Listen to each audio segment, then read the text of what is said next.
नमस्कार जोहार। आज हमारे साथ चंद्रपुरा प्रखंड के प्रखंड अध्यक्ष आसू पार्टी के हैं मनोज कुमार दास है। इनसे आज जानने का प्रयास करते हैं कि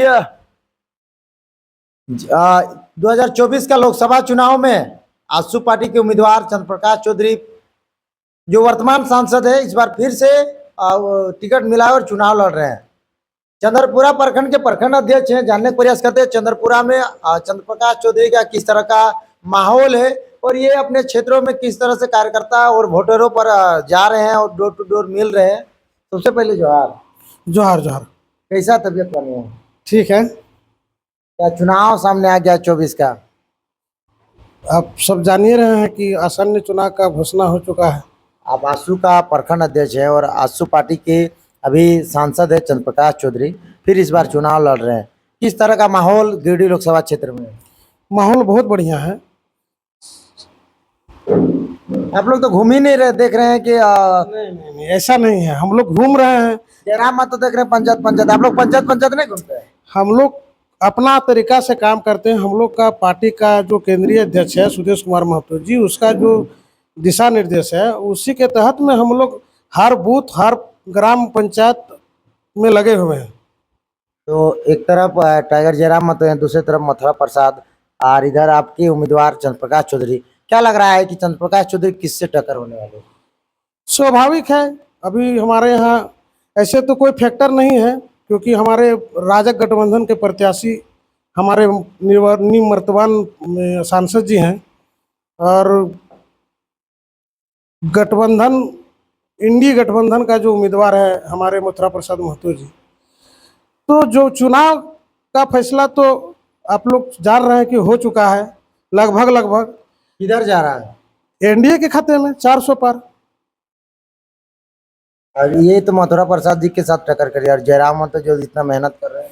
नहीं, देखिए वो जयराम महतो जी कोई फैक्टर नहीं है। गरीबों को जगा रहे हैं, बोल रहे हैं वोट दीजिए। नहीं।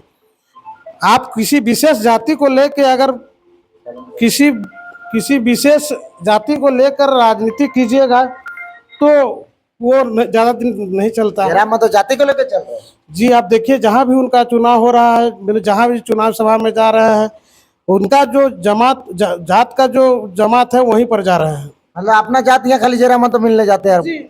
अदर हम लोग तो आज तक नहीं देखे हैं कि कोई भी ऐसा जगह में गए हैं कि अदर कास्ट उसमें इन्वॉल्व हो। आसू को बोला जाता था कि कुर्मी पार्टी है, तो आप दास हैं जी। यही तो आप लोग सब जान रहे हैं कि अगर आजसू अगर कुर्मी पार्टी का रहता तो हम दो टर्म प्रखंड अध्यक्ष है चंद्रपुरा प्रखंड का, और हम एससी हैं। मनोज कुमार दास मेरा नाम है। तो यह तो कहीं से बात सही नहीं है कि हम लोग आजसू जात का नहीं जमात का पार्टी है और वो जमात का राजनीति करते हैं। तो जयराम महतो फिर कैसे जात का कर दे रहे हैं? जात का ही है। आपका क्षेत्र में, आपका दास वाले क्षेत्र में नहीं आते हैं टोला गांव मोहल्ला में? ना, आज तक नहीं आए हैं। उनका जो अपना एक सूत्री कार्यक्रम है अपने जात को जगाने का, यही है। क्या जगा रहे हैं? एक बार तो बोले कि हम 1932 के लिए लड़ेंगे, 1932 खतियान को अथी करेंगे, आपका उसको लागू करवाएंगे, लेकिन अपने बात पर ही नहीं टिके रहे। बाद में बोलते हैं कि 1932 कोई बड़ा मुद्दा नहीं है। उनको आप यूट्यूब चैनल में देखे होंगे, वो खुद बोले हैं कि 1932 कोई बड़ा मुद्दा नहीं है। तो भाई जिस मुद्दा के लिए आप लड़े उसमें आप टिक नहीं पा रहे हैं और बोलते हैं कि हम चुनाव लड़ेंगे। पहले तो बोले कि हम झारखंड में मुख्यमंत्री बनेंगे, फिर बोल रहे हैं कि हम प्रधानमंत्री बनेंगे। आप सब जानते हैं कि पूरे लोकसभा है भारत में, वो लोकसभा में 543 सीट है। तो आप बताइए कि अगर आप कहीं एक सीट जीतिएगा और आप बोलिएगा हम प्रधानमंत्री का दावेदार है। प्रधानमंत्री नहीं बनना चाह रहे हैं, बोल रहे सांसद बन के वहाँ आवाज उठाएंगे। क्या आवाज उठाएंगे बताइए आप ही? झारखंड का हक अधिकार के लिए। हक अधिकार के लिए तो आपका बात कहाँ? आप जगह में रहिएगा तब मैं कहीं टिक नहीं ना पा रहे हैं। इसका मतलब विधानसभा में इसको चुनाव लड़ना चाहिए, लोकसभा नहीं जाना चाहिए था। नहीं तो पूरे 543 सीटों में या 200-300 सीटों में उम्मीदवार उतरना चाहिए। नहीं, देखिए विधानसभा में आप लड़िए। लड़ने के लिए स्वतंत्र भारत में स्वतंत्र किसी में भी कहीं भी लड़ सकते हैं।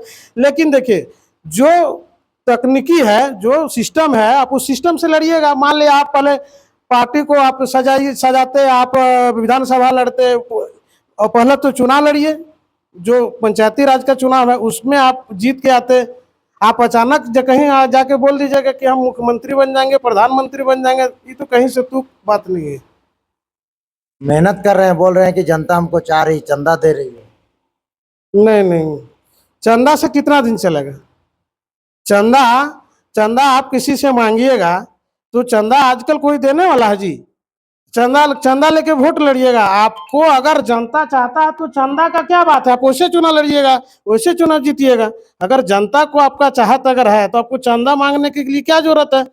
अच्छा, कौन सा विचार आपको आहत हुआ जो आप इतना आक्रोशित रहते हैं? नहीं, आक्रोशित देखिए, हम आक्रोशित उनसे ऐसा कोई बात नहीं है, लेकिन बात ऐसा है ना कि आप एक मुद्दा पर अगर टिक के रहते हैं, जैसे मोदी जी देश को कहां से कहां तक पहुंचाए, मोदी जी का कार्य देखिए पूरे भारतवर्ष में दिखता है। आप एक बात को नहीं टिक पा रहे हैं कि आप बोले कि आप जगाए कि हम 1932 के लिए आगे आइए, 1932 के लिए हम लड़ाई लड़ेंगे, और उसके बाद आप बोलते हैं कि 1932 कोई मुद्दा नहीं है। मतलब कि वो बात पे अड़े नहीं रह रहे हैं।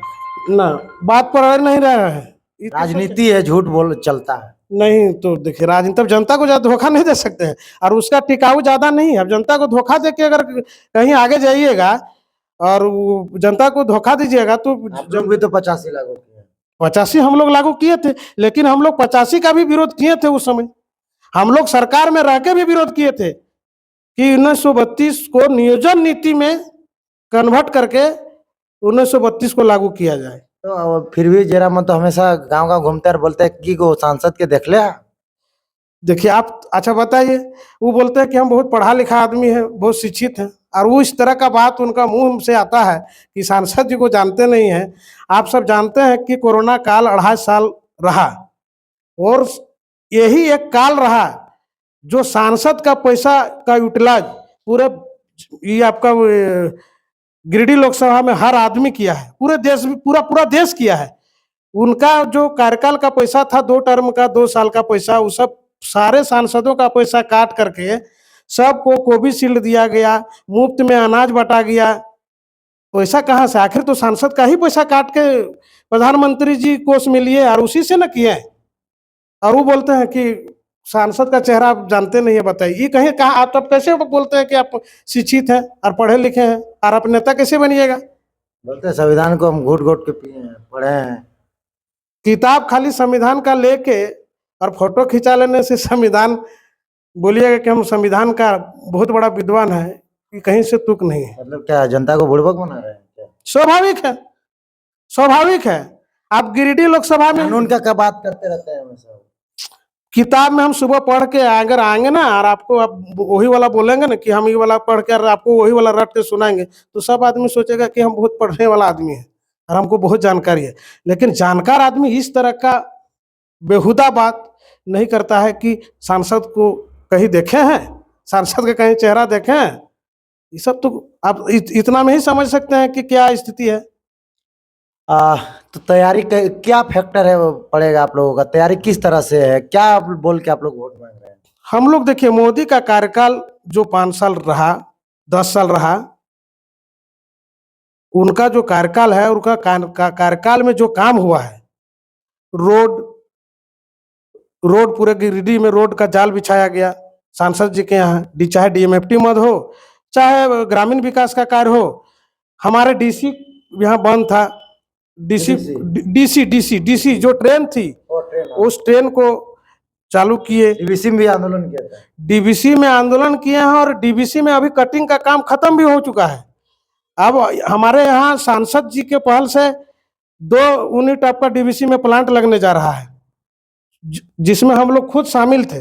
और सबसे बड़ा चीज जो आज तक कोई नहीं कर पाया कि माननीय सांसद जी ने ट्रिब्यूनल कोर्ट का गठन कराया, जिसमें जो यहाँ का विस्थापित परिवार है, जो वर्षों से ठगा हुआ आ रहा था, उसको एक आधार मिल गया, उसका एक पहचान पत्र मिल गया कि वह विस्थापित है। और वो 25 साल हमारे यहाँ और भी रहे सांसद, हमारे ही पार्टी मैंने गठबंधन के रहे, लेकिन कभी भी विस्थापितों के हित और हित के लिए नहीं सोचे।